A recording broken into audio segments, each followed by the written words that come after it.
Hello everyone, you're welcome back to Chess with Devans, and I came across this interesting puzzle yesterday after posting the previous one on the channel, and I really liked it. I wanted to share it with you guys, so why not? Let's have it.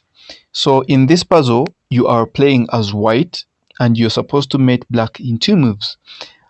White plays first, so white plays the first move and mates black in two moves. But before we get into it, I want to show you the direction of the pawn. So this pawn is going to the normal direction of the pawn, the white pawns, towards the 8th file, right? So that's the direction of the pawn. But I want you guys to first try to solve this puzzle by yourselves before we solve it together. So if you don't mind, pause the video, try to solve it, come back when you've found it. Good luck.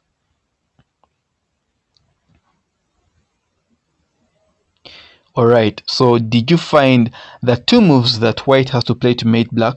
Please let us know in the comment section what you found. Don't mind whether what you found is wrong or right. It could be a very nice variation that we have not talked about in the video, so please share with us. Don't forget to like the video and also subscribe. So alright, let's get into the puzzle. So first instinct would tell you to capture a piece, let's say rook capturing the black rook at c7. After capturing the rook, then black king would actually capture our bishop, and there's no mate in the next move. There's no way you're going to mate it in the next move. Whatever you play, it can still escape. It can escape to c8, and there's no mate. So capturing the rook using our rook doesn't win us the game.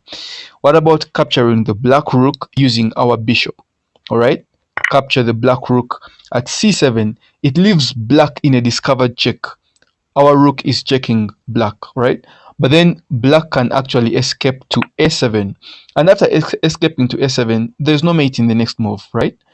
Like, you literally can't mate it in the next move, and that means it's not the move we are looking for because it can't give us the mate in two.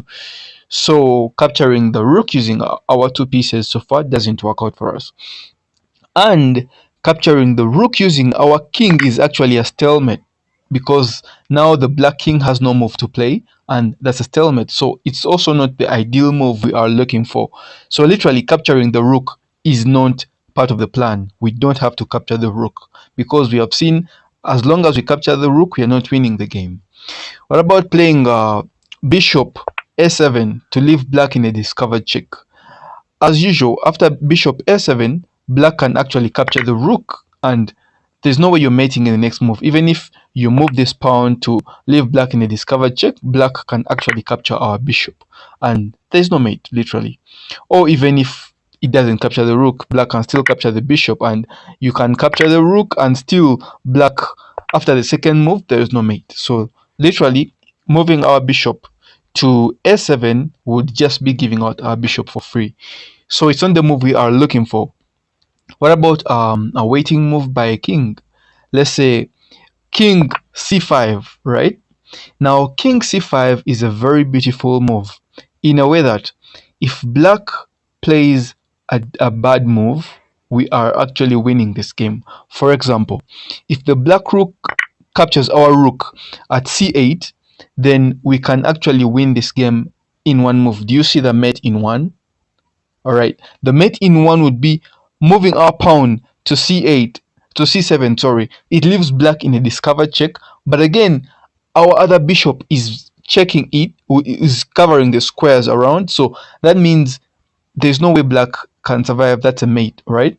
And even if black doesn't capture our rook, for example, black plays along for example, black plays along this file, we could actually get a mate. For example, black plays h7, still the same concept. That would be a mate, right? So black has to be careful.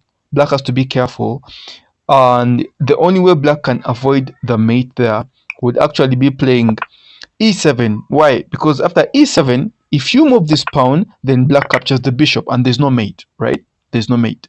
So that's the move black has to do to survive that, right? Even if now this time round we say we are not moving, sorry. Even if now this time round we say we are not moving our king, so that when black comes here, we get to capture using our king, right? Do we get to mate black in the next move? Let's see. If we don't move our king, let's say we move our bishop, still black can come to h7, and when we try to move our pawn, black captures the bishop that is checking. You get the point. So there's no mate if black moves the rook to a square that captures the bishop.